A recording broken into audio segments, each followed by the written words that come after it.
Welcome to Worthy to Receive, the podcast where we keep it raw, real, and deeply relatable. I'm Emma, IVF mom of two, mental wellness advocate, and lover of life's simple joys. This is your space to pull up a chair, grab a coffee, and join me for honest conversations about motherhood, mental health, and creating a life that feels deeply aligned. Together, we will laugh, learn, and navigate the messy, beautiful parts of living authentically. You are worthy of peace, purpose, and everything in between. Welcome back. I am so excited to dive into today's episode. We are talking about growth in long-term relationships by growing apart, hence the title, Growing Together by Growing Apart. I wanted to share this because I've been with my partner for about 14 years and we have grown up together. We were teenagers and now we are in our 30s. So that is a lot of growing. And in order to have a healthy, thriving relationship, you need to work on yourself as an individual every single day in order to come back together as a team, because long-term relationships, marriage is a team sport. So I wanted to dive in first, kind of giving an example of how this looks. So we are parents to a 3-year-old and a 1-year-old, and it is chaotic a lot of the time. I'm sure you can understand. And we both get overstimulated. That is just the way life is. So we have to work on ourselves in order not to be triggered and react to situations, but we also have to communicate our needs. So for example, sleep is super important to my mental health. And so my husband, he's tired, but he can function off a little less sleep. So how that looks is our kids are up at 5:30, probably the latest, maybe 5:45. And on the days that I do need extra sleep, he gets up with the kids, he gives them breakfast, he does all those things. And it's almost unspoken because we know I need to prioritize my mental health to be the best mom, the best me.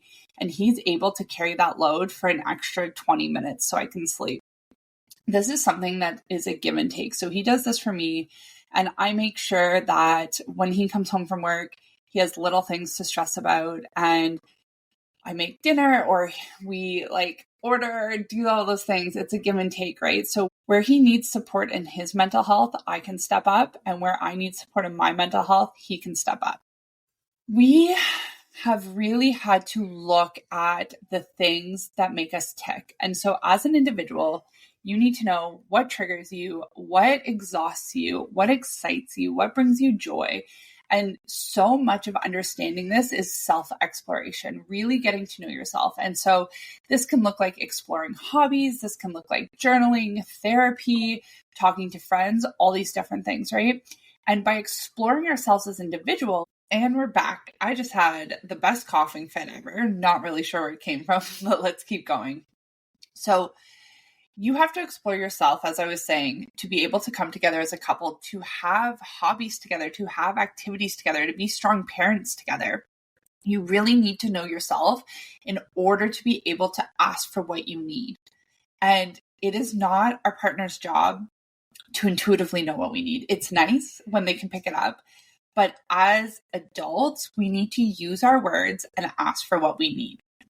I found it really hard becoming a mom and sort of going through that process of losing my identity. And this comes into all aspects of your life. So when you lose your identity or when you feel like you're in the void or lost or those sort of things, it starts to really reflect in your relationship because you don't know how to show up as you. You may not know what you need in order to feel better or what you need in order to feel supported. So I am a big believer in therapy. I go to therapy once a month. You want to talk to me about therapy, I'll go on forever. But the other ways to do this is you can Google, you can use ChatGPT, you can go on Pinterest, find journal prompts, find questions that allow you to explore your psyche even deeper, allow you to reconnect with things that once brought you joy. And it could be as simple as, I used to love to read, and now I don't like these books. What other books could I look at? What other options are out there? Or I used to love being creative, but I don't like drawing anymore. Maybe you want to paint. Maybe you want to do pottery. Take the idea of what you loved that's not bringing you joy anymore and find something similar, but different. And it's about exploring. It's about having fun. And when you feel stuck or resentful or unfulfilled in your relationship, it often means you need to look within because there is a need not being met from within. And it typically starts with us not meeting our needs before it's our partner. And for sure, there are situations where it's our partner not stepping up. But in long-term relationships where the love is there, the commitment is there, the want for a future is there, you have to work on yourself in order to come together. And this is for both people. Both people need to be working on themselves, right? And you can't be relying on your partner for the validation and the happiness in order to thrive as a couple. You need to find that from within. And it is so hard. It is something I work on every day. I love a good validation affirmation. But when we are able to provide that for ourselves, we are able to show up in a way that is unexplainable. It is like so empowering to be able to show up and say, I love myself. I love you. How can we bring this love into the world? How can we give love to our family? How can we give love to our activities, to our jobs, to our home? And when you come together as a couple who self-fulfills joy and happiness for themselves, there is like a magnetism, like an explosion of fireworks that is not like anything else. But, and this is the but, you have to work at it daily. Even when you achieve that, there are going to be situations and causations in life that bring you out of that joy, that bring you into chaos and overwhelm and stimulation. And it is your job to recenter. It is your job to reground. And when both partners are doing this, you can lean on each other. Remember, my husband gets up an extra 20 minutes early with the kids so I can sleep and just have a little bit of a slower moment before the day gets chaotic. Show up for each other. Show up for yourself. And communicate with what you need. Communicate. And if it's hard for you, start small.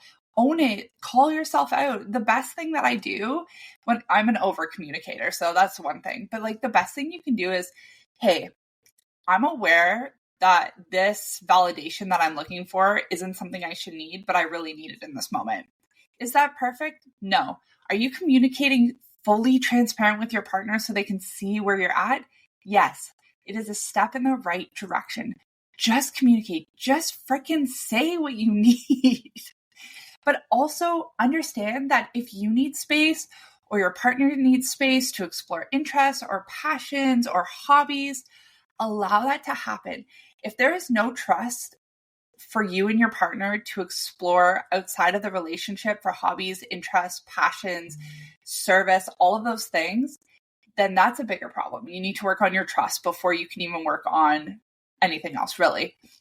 And when you allow for that space, there is a togetherness and an intimacy when you come back together. When you are fulfilled outside of your relationship, you are no longer looking to fix or, again, that validation. You are looking to just come together as partners, to celebrate each other, to celebrate your love, to be strong, to be independent. And I wish, if you are listening on audio, my hands are going wild right now. And that is okay because I'm super passionate about this. But it allows you to bring that intentional, that slowness about coming back together to share what you're learning. Honestly, it makes you more interesting. It makes you more individual. It makes you more grown. It makes you more powerful because you know what you want. You know what you need. You know what brings you joy. And then your partner does the same and you can celebrate the bleep out of each other, right? Like you can be this power couple that everyone talks about in an intimate, quiet way where the confidence in your relationship is just radiating.